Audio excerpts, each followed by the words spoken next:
પટેલ અને આપ સૌનું સ્વાગત છે ધોરણ 12 સાયન્સ રસાયણ વિજ્ઞાન એકમ નંબર 13 એમાઇન સંયોજનોના વિડિયો નંબર 9 માં આપણે અત્યાર સુધી વાત કરી હતી ઇલેક્ટ્રોન અનુરાગી વિસ્થાપન પ્રક્રિયાઓની, જેમાં આપણે બ્રોમિનેશનની ચર્ચા કરી ચૂક્યા છીએ. તો આજે આપણે વિડિયો નંબર 9 માં વાત કરવી છે પહેલા નાઇટ્રેશનની. હવે આપ સૌ જાણો છો કે એનિલિનમાં રહેલો એમિનો સમૂહ એ ઓર્થો અને પેરા નિર્દેશક સમૂહ છે, પરંતુ જ્યારે તેનું નાઇટ્રેશન કરવામાં આવ્યું તો નાઇટ્રો નિપજો એકલી નથી મળી, એની સાથે ઓક્સિડેશન પામીને કેટલીક કોલ્ટારવાળી નિપજો પણ મળી છે. એટલે કે કૌંસમાં આપણે શબ્દ લખ્યો છે કે ડામરયુક્ત નિપજો, ડામરવાળી નિપજો જે ઓક્સિડેશનથી મળે છે. તો અહીંયા પ્રથમ આ સ્ટેપ આપણને જોવા મળ્યો.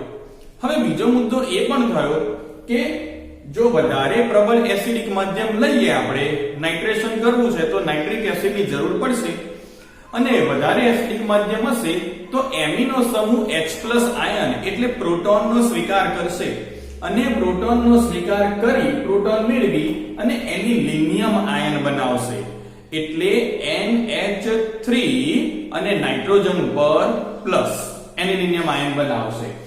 હવે એ પાછો મેટા નિર્દેશક છે, એટલે અહીંયા નાઇટ્રેશન જો એનિલિનનું સીધું કરવામાં આવે તો ઓર્થો અને પેરા એકલી નિપજો મળતી નથી, સાથે મેટા નિપજ પણ મળે છે. તો આવો પ્રથમ આપણે જોઈશું એનિલિનનું નાઇટ્રેશન જો સીધું જ કરવામાં આવે તો કઈ પરિસ્થિતિનું નિર્માણ થશે. મેં અહીંયા પહેલેથી જ લખેલું છે એનિલિન નાઇટ્રેશન પ્રક્રિયાનું નામ છે, નાઇટ્રિક એસિડ તેનો પ્રક્રિયક છે, સલ્ફ્યુરિક એસિડ ઉદ્દીપક છે, અને અહીંયા 281 કેલ્વિન તાપમાન આપણે લખેલું છે. તો આપણે અહીંયા નાઇટ્રેશન જો એનું કરીશું તો નાઇટ્રો સમૂહ આપણે દાખલ કરીશું. સૌપ્રથમ આપણે નાઇટ્રો સમૂહ દાખલ કરીશું પેરા સ્થાન ઉપર.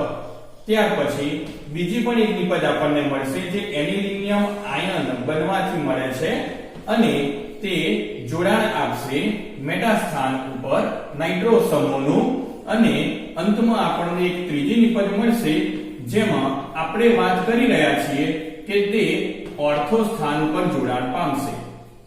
નિપજોના નામ જાણી લેશો. Para nitro aniline, meta nitro aniline, ortho nitro aniline. અહીંયા વાત કરીશું પહેલી નિપજ જે આપણને મળે છે એ અહીંયા મળે છે ટોટલ 51%, સૌથી વધારે. ત્યારબાદ મેટા જે આપણને અહીંયા મળશે 47%, અને હવે બાકી રહ્યા તે માત્ર કેટલા છે 2%. તો આમ કુલ આપણને અહીંયા 100% નિપજ મળે છે. હવે આપણે ગઈકાલે વિડિયો નંબર 8 માં જે ચર્ચા કરી કે આપણે એનિલિનનું એસિડિક એનહાઇડ્રાઇડ દ્વારા એસિડિલેશન કરી લઈએ, અને એમિનો સમૂહને રક્ષણ આપી દઈએ. આપણે એમિનો સમૂહને શું આપી દઈએ? રક્ષણ આપી દઈએ, સંરક્ષિત કરી દઈએ. અને જો પછી તેનું નાઇટ્રેશન કરવામાં આવે તો માત્ર પેરા વ્યુત્પન્ન મુખ્ય નિપજ તરીકે મળે છે, જે અહીંયા સ્પષ્ટ શબ્દમાં આપણે નોંધેલું છે. તો હવે આપણે ગઈકાલની પ્રક્રિયાનો શરૂઆતનો ભાગ ફરી રિપીટ કરવો પડશે. સૌપ્રથમ વાત કરું છું પ્રક્રિયક એનિલિનની. બાજુનો જે પ્રક્રિયક છે તે છે એસિડિક એનહાઇડ્રાઇડ. અહીંયા પિરિડિન આપણે વાપરવાનો છે જેનું સૂત્ર છે C5H5N. ગઈકાલે જ આપણે વાત કરી હતી કે બરાબર આ જગ્યાએથી જો હું બંધનું વિસ્થાપન કરી દઉં છું તો ભાગ રહે છે COCH3, જેમાં કાર્બન ઉપરનો વીજભાર આવશે પ્લસ અને ઓક્સિજન ઉપરનો વીજભાર આવશે માઈનસ, જે એમિનો સમૂહમાંથી H+ નો સ્વીકાર કરશે. એટલે અહીંયા આપણે એવું નિપજ લખીશું એસિટિક એસિડ CH3COOH. આની વાત આપણે ગઈકાલ કરી ચૂક્યા છીએ, CH3COOH. હવે અહીંયા NH2, તો એમાંથી માત્ર રહે છે NH, અને અહીંયા COCH3 એટલે COCH3. આ જે છે એનું નામ વાત કરીશું નાઇટ્રોજન ઉપર ફિનાઇલ, બે કાર્બન છે, મિથેન, ઇથેન, NHCO એમાઇડ સમૂહ, આખું નામ થશે N ફિનાઇલ ઇથેનેમાઇડ, જેનું સામાન્ય નામ છે એસિટેનિલાઇડ. હવે અહીંયા જો આપણે એનું નાઇટ્રેશન કરીએ તો ઉપરોક્ત શરતો પ્રમાણે નાઇટ્રેશન HNO3 H2SO4 288 કેલ્વિન તાપમાન. તો એનિલાઇડ સમૂહ NHCOCH3 એનિલાઇડ સમૂહ જેમાં કોઈ પણ પ્રકારનો ચેન્જ થવાનો નથી.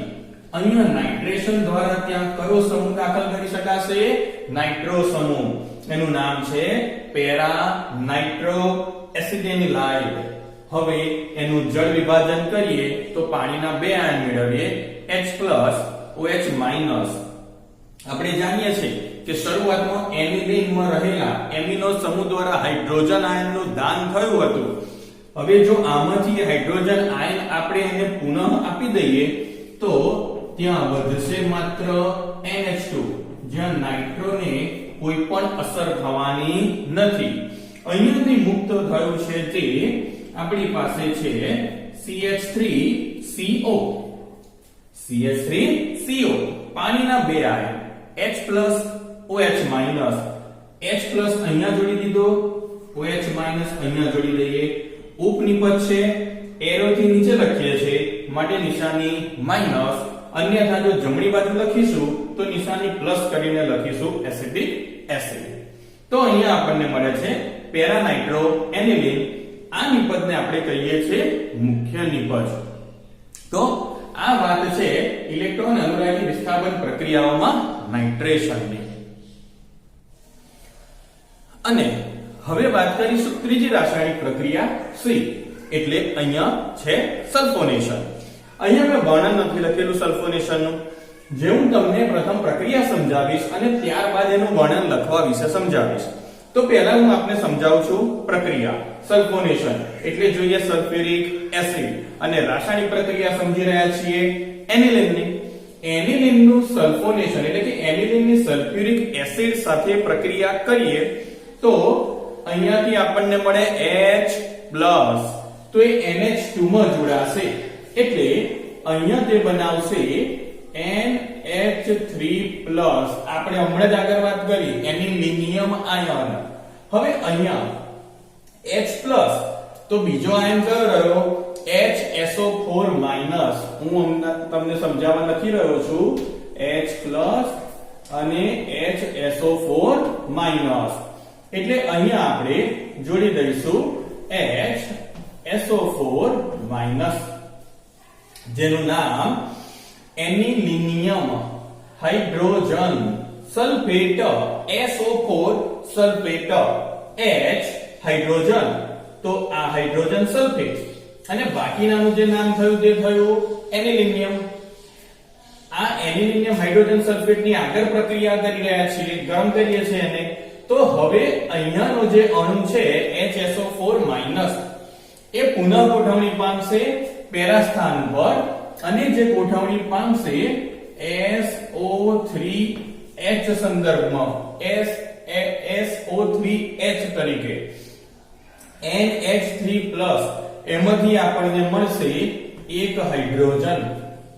હવે વિસ્થાપન કયા સ્થાને થયું? પેરા સ્થાને. તો એનો મતલબ અહીંયા પહેલેથી જ કોણ હાજર હશે? હાઇડ્રોજન.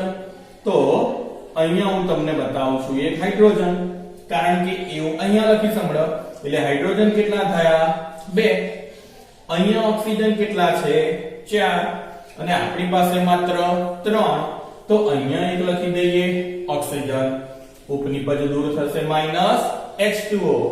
NH3+ એક હાઇડ્રોજન ગુમાવી દીધો છે એટલે અહીંયા કોણ રહેશે? માત્ર એમિનો સમૂહ. એનું નામ આપ્યું છે સલ્ફાનિલિક એસિડ, અથવા જેને કહેવાય para amino benzene sulphonic acid. અને એની પુનઃ ગોઠવણી આપણે કરીએ છીએ કે જે આપણને ઝ્વિટર આયન આપશે. એનો મતલબ કે એસિડિક સમૂહ છે અને બેઝિક સમૂહ છે. તો હાઇડ્રોજન H+ આયન નો વિનિમય કરશે. જો H+ આયન નો વિનિમય કરશે તો અહીંયા NH2 માં એક H ઉમેરો એટલે 3 અને વીજભાર પ્લસ, તો અહીંયા માત્ર રહેશે SO3 માઈનસ. અહીંયા ધન અને ઋણ આયન સાથે જ હાજર છે જે એકબીજામાં પરિવર્તનશીલ છે, માટે તેને ઝ્વિટર આયન કહેવાય. હવે વાત કરીશું એના વર્ણનની. તો વર્ણન સાંભળી લેજો. એનિલીનની સલ્ફ્યુરિક એસિડ સાથે પ્રક્રિયા કરતા એનિલિનિયમ હાઇડ્રોજન સલ્ફેટ મળે છે, જેને સલ્ફ્યુરિક એસિડ સાથે 453 થી 473 કેલ્વિન તાપમાને ગરમ કરવામાં આવે તો સલ્ફાનિક એસિડ મળે છે, જે para amino benzene sulphonic acid તરીકે ઓળખવામાં આવે છે. અથવા આપ એવું પણ લખી શકશો કે para amino benzene sulphonic acid મળે છે, જે સલ્ફાનિક એસિડ તરીકે ઓળખવામાં આવે છે. જેમાં રહેલો સલ્ફોનિક એસિડ H+ આયનનું દાન કરી અને ઝ્વિટર આયન બનાવે છે. અહીંયા મેં એક નોંધ છેલ્લે આપેલી છે કે AlCl3 સાથે એનિલિન ક્ષાર બનાવી દે છે. કારણ શું છે? તો AlCl3 લૂઈસ એસિડ છે અને એનિલિન એ બેઝ છે. એસિડની બેઝ સાથેની પ્રક્રિયાથી શું બની જાય? ક્ષાર બની જાય. માટે ફ્રીડલ અને ક્રાફ્ટ પ્રક્રિયા એ એનિલિન આપશે નહીં, અને એલ્યુમિનિયમ ક્લોરાઇડ લૂઈસ એસિડ છે જે પ્રક્રિયામાં ઉદ્દીપક તરીકે વર્તે છે. તો આજે આપણે આ વાત કરી અત્યારે સલ્ફોનેશનની, અને હવે વાત કરીશું ડાયઝોનિયમ ક્ષારની બનાવટ વિશે. અથવા પ્રશ્ન એવો પૂછાય છે કે ડાયઝોનાઇઝેશન પ્રક્રિયા સમજાવો. તો હવે એના વિશે આપણે અહીંયા વાત કરી રહ્યા છીએ ત્યારે હું વાત કરું છું સૌપ્રથમ પ્રક્રિયાની, અને ત્યારબાદ એનું વર્ણન આપણે તેના ઉપરના ભાગમાં લખવાના છીએ. તો ધ્યાન રાખશો, આ પહેલા પ્રક્રિયા સમજવા ઉપર આપણે લખેલું છે એનિલિન. એની પ્રક્રિયા NaNO2 સાથે એટલે સોડિયમ નાઇટ્રાઇટ અને હાઇડ્રોક્લોરિક એસિડ. તાપમાન નીચું રાખેલું છે આપણે. હવે જ્યારે અહીંયા આપણે પ્રક્રિયા કરીશું તો ડાયએઝોનિયમ ક્ષાર મળશે. મેં અહીંયા લખેલું છે ડાયએઝોનિયમ ક્ષારનું સામાન્ય સૂત્ર શું છે? Rn2+X-, જ્યાં R બરાબર કયો સમૂહ છે? એરાઇલ સમૂહ. એટલે અહીંયાથી એરાઇલ સમૂહ તરીકે આપણે વલય લખી લઈએ છે. તો આ થશે એ એરાઇલ સમૂહ. બરાબર બાજુમાં લખ્યું છે N2+, એટલે એક નાઇટ્રોજન અહીંયાથી મળે છે, બીજો નાઇટ્રોજન અહીંયાથી મળશે, એટલે તરત જ અહીંયા આપણે લખી દઈશું N2+. હવે આપણે સાથોસાથ લખ્યું છે X-, X એટલે હેલોજન, અને અહીંયા હેલોજન તરીકે છે Cl, એટલે અહીંયા હું લખી દઉં છું Cl- R એરાઇલ સમૂહ. N2+ એટલે ત્યાં લખ્યું N2+. N2+ શું છે? આ સમૂહને ડાયએઝોનિયમ સમૂહ કહેવામાં આવે છે. અને X- એટલે મેં લખ્યો Cl- જે ત્યાં છે. તો આ રીતે બનશે બેન્ઝીન ડાયઝોનિયમ ક્લોરાઇડ. શું થશે તેનું પૂર્ણ નામ? આપણે વલયનું નામ અહીંયા લખી દઈશું. એ નામ થશે બેન્ઝીન. N2+ એટલે ડાયઝોનિયમ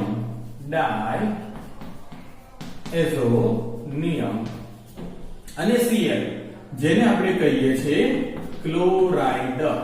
નામ પર ફરી ધ્યાન રાખીશું.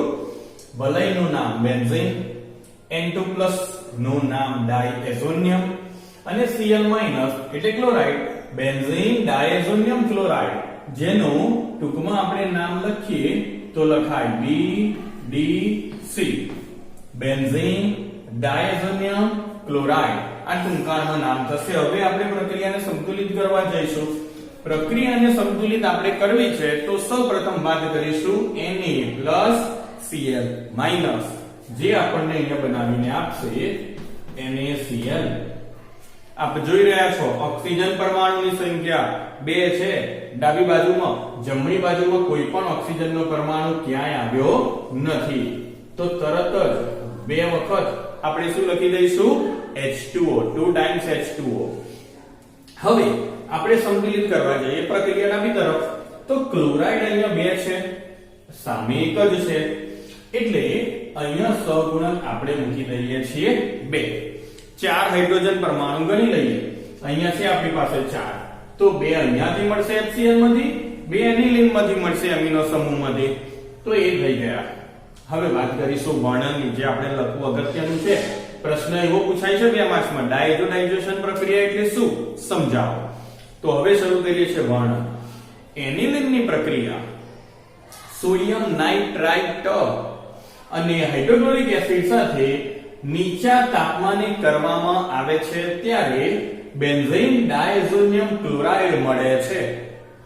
આ પ્રક્રિયાને, આ પરિવર્તનને ડાયઝોનાઇઝેશન કહેવામાં આવે છે. હવે ધ્યાન રાખવા જેવી બાબત કે બેન્ઝીન ડાયઝોનિયમ ક્લોરાઇડ જે મળ્યો તેની જો હું વાત કરવા જાઉં તો સૌપ્રથમ હું વાત કરું છું કે તે પોતે કેવો છે? અસ્થાયી છે. બેન્ઝીન ડાયઝોનિયમ ક્લોરાઇડ કેવો છે? અસ્થાયી છે. આપણે તેનો સંગ્રહ કરી શકતા નથી, તેનો સંગ્રહ નથી કરી શકાતો. અને ત્રીજો નંબર કે જે બને તેવો તરત જ તેનો ઉપયોગ કરવામાં આવે છે. તેનો ઉપયોગ ક્યારે કરવામાં આવશે? જેવો બીડીસી બને કે તેવો તરત જ તેનો ઉપયોગ કરવામાં આવે છે. તો આ બાબતની આપણે નોંધ લેવી પડશે કે બેન્ઝીન ડાયઝોનિયમ ક્લોરાઇડ અસ્થાયી છે, તેનો સંગ્રહ કરી શકાતો નથી અને તે બને તેવો તરત જ તેનો ઉપયોગ કરવામાં આવે છે. તો આ વાત થઈ અત્યારે બેન્ઝીન ડાયઝોનિયમ ક્લોરાઇડ અથવા ડાયઝોનાઇઝેશન પ્રક્રિયા. હવે હું વાત કરવા જાઉં છું તેના ભૌતિક ગુણધર્મ. જોઈ લેશો ભૌતિક ગુણધર્મ. તે રંગવિહીન છે, સ્ફટિકમય ઘન છે, પાણીમાં દ્રાવ્ય છે, ઠંડા પાણીમાં સ્થાયી છે, પણ જો ગરમ પાણીમાં ઉમેરવામાં આવે તો તરત જ પ્રક્રિયા કરે છે. શુષ્ક અવસ્થામાં વિઘટન પામી જાય છે. મેં આપને કહ્યું તેમ તેનો સંગ્રહ કરી શકાતો નથી. અને બેન્ઝીન ડાયઝોનિયમ ફ્લોરોબોરેટ એક સંયોજન જે આપણે બનાવીશું ત્યારે હું તમને વાત અત્યારથી કરવા માંગુ છું કે તે પાણીમાં અદ્રાવ્ય અને ઓરડાના તાપમાને અસ્થાયી હોય છે. આ તો મેં તમને પહેલા સમજાવ્યું છે. ફરી એકવાર વાત કરી લઈશું. ડાયઝોનિયમ ક્ષાર કોને કહેવાય? તો જેનું સામાન્ય સૂત્ર Rn2+X- હોય એને શું કહીશું આપણે? ડાયઝોનિયમ ક્ષાર. જેમાં R એરાઇલ સમૂહ છે, X હેલાઇડ તરીકે કોઈ પણ વપરાય. એના નામકરણ માટે આપણે જે પ્રત્યય લગાવીશું નામની પાછળ તે છે ડાયએઝોનિયમ પ્રત્યય.